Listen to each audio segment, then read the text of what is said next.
안녕하세요. 리플 XRP 초격차입니다. 2025년 10월 19일 오전 7시 20분입니다. 우리가 투자하는 리플이 요 그림처럼 AI로 만들었는데 20달러 가는 날을 기약을 하면서 한번 설명드리도록 하겠습니다. 자, 우리가 업비트를 보면은 지금 좀 회복하고 있는데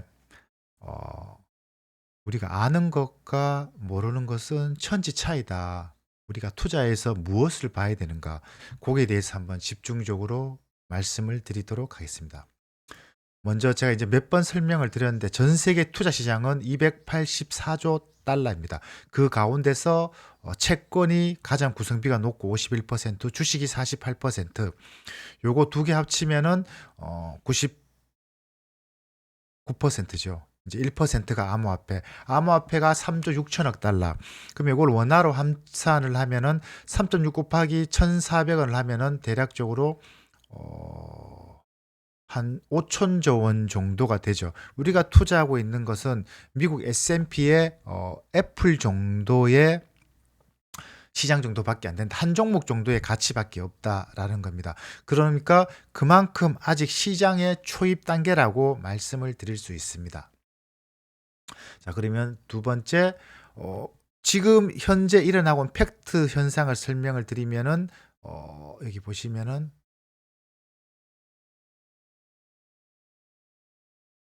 지워져. 미국 기준금리가 10월 30일에 0.25% 확정입니다. 94.8%로 인하하고 5.2%는 그거보다 더 높은 0.5% 인하를 합니다. 지금 한 번 인하를 했고 요때 한 번 더 하고 12월 달에 또 0.25%를 인하를 합니다.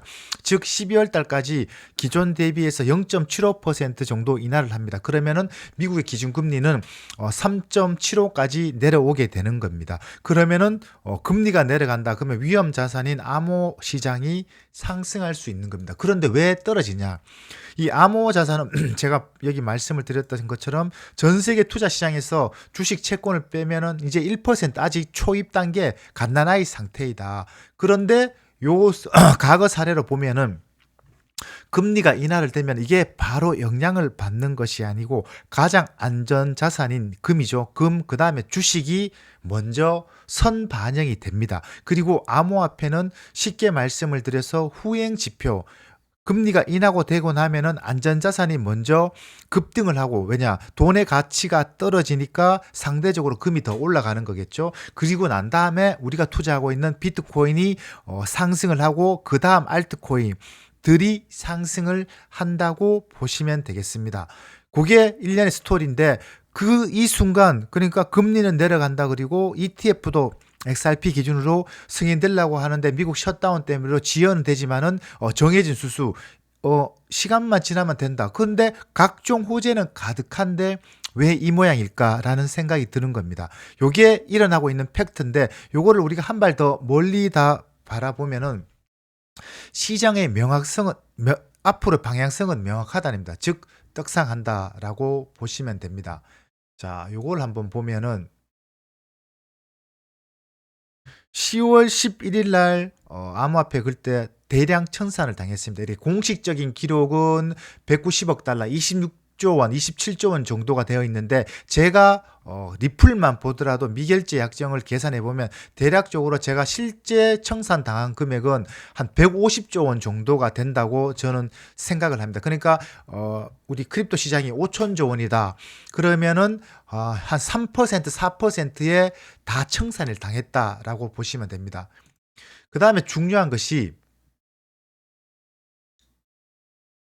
암호화폐 우리가 투자하고 있는데 우리가 코인 시장이 어떻게 굴러갔냐면은 전 세계 투자 시장은 284조 가운데서 암호화폐는 1%밖에 안 되고 그 가운데서 암호화폐는 선물과 현물로 나뉩니다. 현물은 우리가 업비트에서 사고 파는 것이 현물이고 선물은 국내에 넣고 해외 거래소 하는데 그 비중을 보시면은 그러니까 총 3조 7천억 달러가 3조 7,400조 원 가운데 달러 가운데서 발음이 좀 시원찮네. 죄송합니다. 그 가운데서 대부분 최대 90%가 현물이 아니고 선물입니다. 그러면 세력 입장에서는 제가 방금 이제 말씀드렸다시피 대량 청산을 통해서 몸을 굉장히 가볍게 만들었습니다. 지금 선물 시장에 그러니까 코인판이 돌아가는 거에 대부분이 70에서 90%가 선물 시장으로 이루어지는데 선물의 과도한 레버리지로 인해서 시장이 왜곡되었죠. 근데 그것을 저희 표현대로 하면 불도저로 싹 밀어버리는 겁니다. 그러니까 몸을 가볍게 되어 있는 겁니다.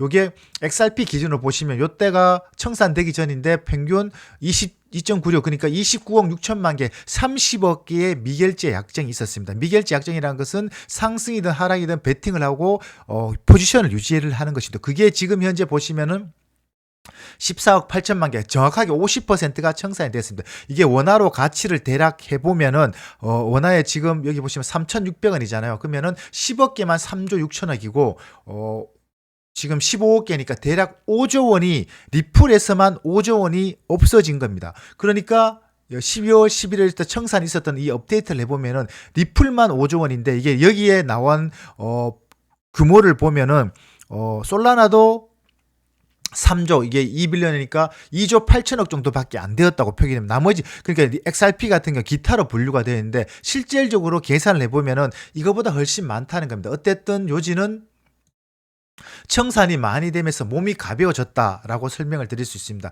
그냥 제가 설명드린 것을 쭉 설명을 드리면은 금리는 인하한다. 그 다음에 셧다운이 종료되면 ETF는 승인될 것이다. 그리고 전통적으로 미국이 기준금리 인하를 했을 때 암호화폐 시장은 후행지표 통상 1에서 3개월 있다가 영향을 받는다. 무슨 영향? 떡상한다는 겁니다. 그런데 지금 순간으로 떨어지고 올라가고 이렇게 떨어지니까 우리가 힘들고 괴로우니까 시장 끝난 거 아닐까 괴로워하는데 전혀 그렇지 않다는 겁니다. 전혀 그렇지 않다. 무조건 올라갈 수밖에 없는 구조다. 제가 이제 유튜브 영상에서 이렇게 어떻게 보면 학원적으로 무조건 올라간다는 표현을 쓰는 것은 그만큼 방향성이 명확하다는 겁니다. 근데 우리는 그걸 보지를 못하는 겁니다. 왜? 현실에 있는 업비트 창만 보고 있으니까 올라가면 좋아하고 빨간색이 되면 좋아하고 이 파란색이 되면 우울해지고 그런데 시장을 좀 멀리 봐야 된다라는 겁니다. 자, 마지막으로 요것은 리플 과거 차트인데 2017년도에 요게 1월 27일에 보시는 것처럼 대략적으로 50%의 폭락이 있었습니다. 지금하고 좀 유사하죠.